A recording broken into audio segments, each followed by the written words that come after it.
तर फायनली आता वेळ झाला निघण्याची आणि तुम्ही पाहू शकता आपण जी कार हायर केली आहे रेंटवाली ती इकडे आहे, कार आलेली आहे आणि आता आपण निघतो इकडून.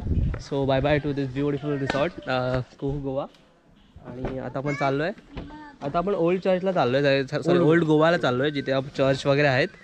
सो हां, तर आम्ही ज्यांच्या थ्रू हे गाडी वगैरे घेतली त्यांचा नंबर मी डिस्क्रिप्शन बॉक्समध्ये टाकणारच आहे. तरीसुद्धा ठाण्याला बघू शकता. फायनली संध्याकाळची फ्लाईट आहे, 8:20ची फ्लाईट आहे आणि त्याच्यानंतर आपण मुंबईमध्ये पुन्हा येऊ. सो चला स्टे ट्यून आणि पात्रा ट्रॅव्हल्समेंट लवकरच आपण ओल्ड चर्चला ओल्ड गोवामध्ये पोहोचू आणि तिथे तुम्हाला चर्च वगैरे दाखवतो कसं आहे सगळं. सो खूप प्रवास करून फायनली म्हणजे एक तास जास्त झालं, 1-1.5 तास झालं आम्ही कारमध्ये होतो. मॉर्जिमवरून इकडे यायला 1.5 तास लागला आम्हाला आणि तुम्ही पाहू शकता फायनली आपण इकडे चर्चजवळ पोहोचलो आहे. आणि हा खूप ओल्ड चर्च आहे ॲक्च्युली आणि आता आपण ओल्ड गोवामध्ये. आणि यस खूप खतरनाक वाटतं इकडे आणि आज मंडे असल्यामुळे जास्त पब्लिक नाही आहे आणि त्याच्यामुळे आज आपण म्हणू शकतो मस्त जसं पाहिजे तसं फोटोशूट करू शकतो. थोडं क्राऊड कमी आहे बट येस गोव्यामध्ये आहोत पण फॉरेन लोक जरा जास्त दिसत आहेत.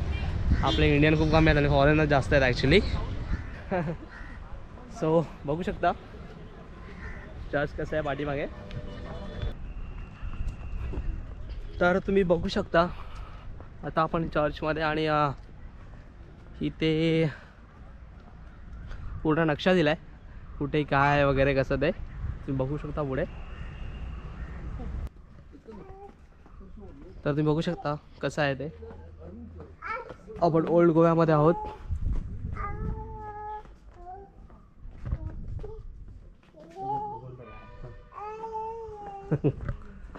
आणि येस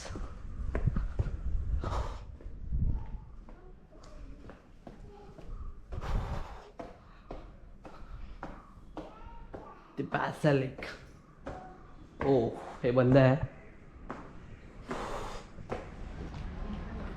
तर तुम्ही पाहू शकता तिकडे ओल्ड गोवा चर्च आहे आणि त्याच्या अगदी समोरच हे आहे पोर्तुगीजचं आणि हे पोर्तुगीजांनी बांधलं होतं तुम्ही बघू शकता. वाव. आणि इथे खूप छान वाटतं आणि फोटोशूट जर तुम्हाला करायचं असेल जर गोव्याला येऊन तर तुम्ही इथे करू शकता. हे खूप ओल्डवाला आहे आणि जर तुम्ही हे जे आहेत हे तुम्ही दगड बघू शकता, हे चिनी दगड आहेत मे बी. आणि बघा कसं त्यांनी बांधकाम केलं आणि कसं आहे, खूप वर्षापासून हे तसंच आहे आणि अजूनही म्हणजे त्याला काहीच झालं नाही आहे.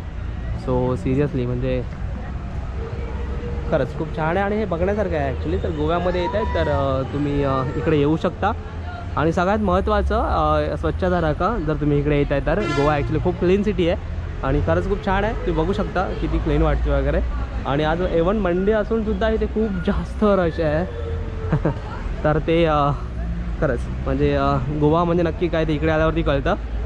कारण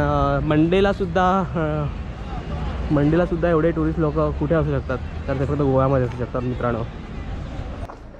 तर आता आम्ही आलो तिरुपती बालाजी टेम्पलमध्ये. आणि नॉर्मली लोक गोव्याला आल्याच्यानंतर समुद्रावरती जातात, कोणी बागा बीचला जातं, कोणी कॅन्डोलिमला जातं.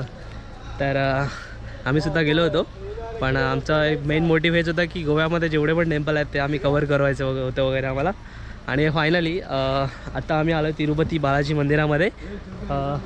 हे प्रवेशद्वार आहे तिरुपती बालाजीचं. आणि सगळ्यात महत्त्वाचं हे जे मंदिर आहे ते पोंडामध्ये येतं आणि थोडंसं लांब आहे पण जे आपले ड्रायव्हर दादा आहेत त्याने आपल्याला इथपर्यंत आणलं आणि खरंच त्यांच्यामुळे हे शक्य झालं इकडे. नाही तर आम्हाला वाटलं नव्हतं की आम्ही तिरुपती बालाजीच्या मंदिरामध्ये जाऊ शकतो वगैरे.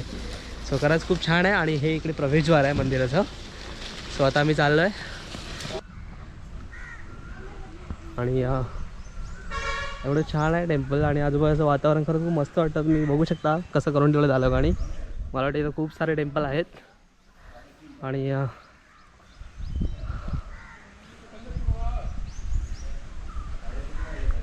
आता आपण चाललो आहे इकडे मंदिरामध्ये. ओम नमो श्री व्यंकटेशाय नमः.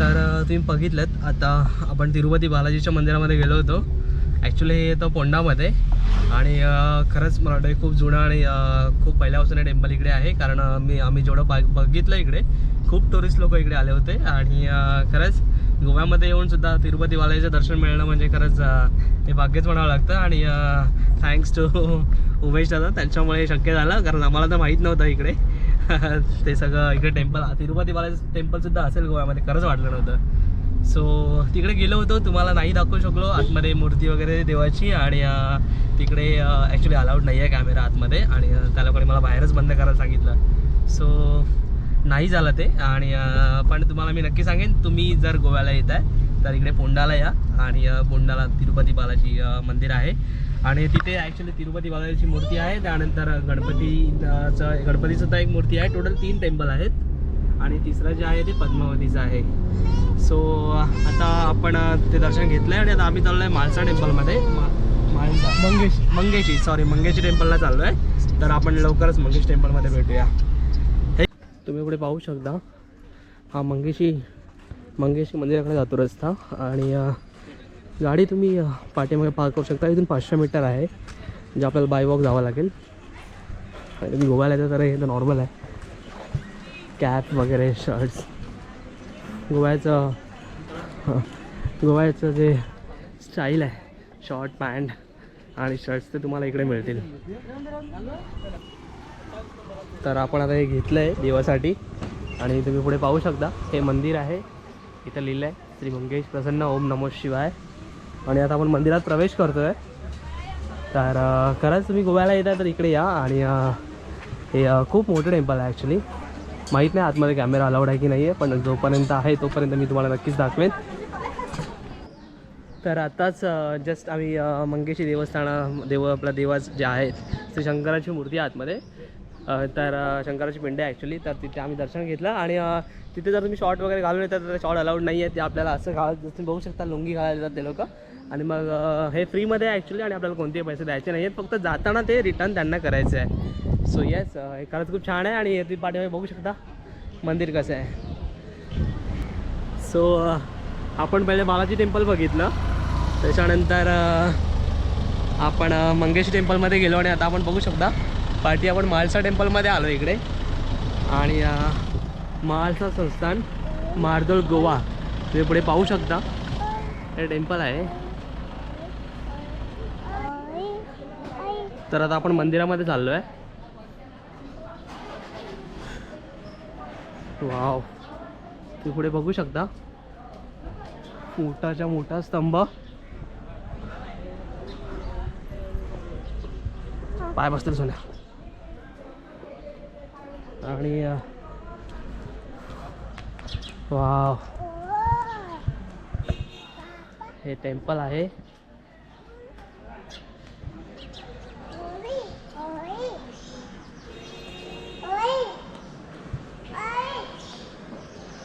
खूप व्हेरी गुड, किती छान वाटतं यार, खूप मस्त वाटतं मंदिरामध्ये आल्याच्यानंतर.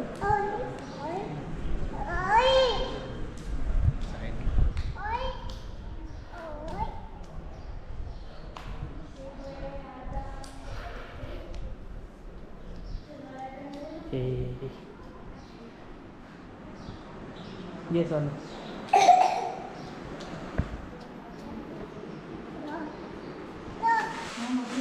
आपण सातेरी देवी मंदिरामध्ये आहोत. आपण माळसा टेम्पल बघितला, तिकडे मोबाईल अलाउड नाही आहे, व्हिडिओग्राफी अलाउड नाही तिकडे, आणि कॅमेरासुद्धा अलाउड नाही आहेत. सो आता आपण दुसऱ्या टेम्पलमध्ये आलं आहे, बाजूलाच आहे. सो तुम्ही बघू शकता हे सातेरी देवी टेम्पल. तर तुम्ही बघू शकता आता आपण माळसा देवी मंदिरामध्ये आहोत आणि बाहेरचा परिसर आहे, माळसा देवीच्या बाहेरचा परिसर आहे. आणि खरंच खूप छान वाटतं. टेम्पल बघू शकता तुम्ही किती छान आहे. आणि आतमध्ये अलाउड नाही आहे कॅमेरा वगैरे, सो मी तुम्हाला आतमध्ये देवीचं नाही दाखवू शकलो दर्शन वगैरे, म्हणजे देवीची मूर्ती वगैरे कशी आहे वगैरे. पण खरंच खूप छान वाटते. आणि आता खरंच वेळ झाला आहे गोव्याला बाय बाय म्हणण्याची. आणि आता गोव्यामध्ये आम्ही निघतो. आता इथून डायरेक्ट आम्ही एअरपोर्टला जाऊ. सो हां, आता वाजलेत अराऊंड 5:30 झालेत आणि 8ची फ्लाईट आहे. सो 6, 6:15पर्यंत आम्ही पोचू तिकडे. चेक इन तर ऑलरेडी केलं आहे. आणि हां, तर आता वेळ झाला गोव्याला बाय बाय म्हणायची आणि आता मी चाललो एअरपोर्टला. सो चला तर बघा, आता आपण डायरेक्ट एअरपोर्टला.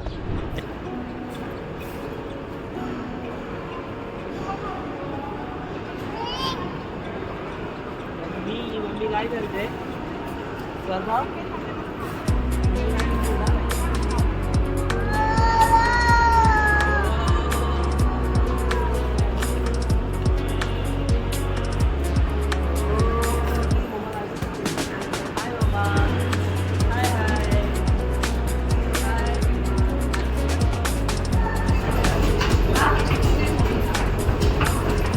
सावकाश पडेल.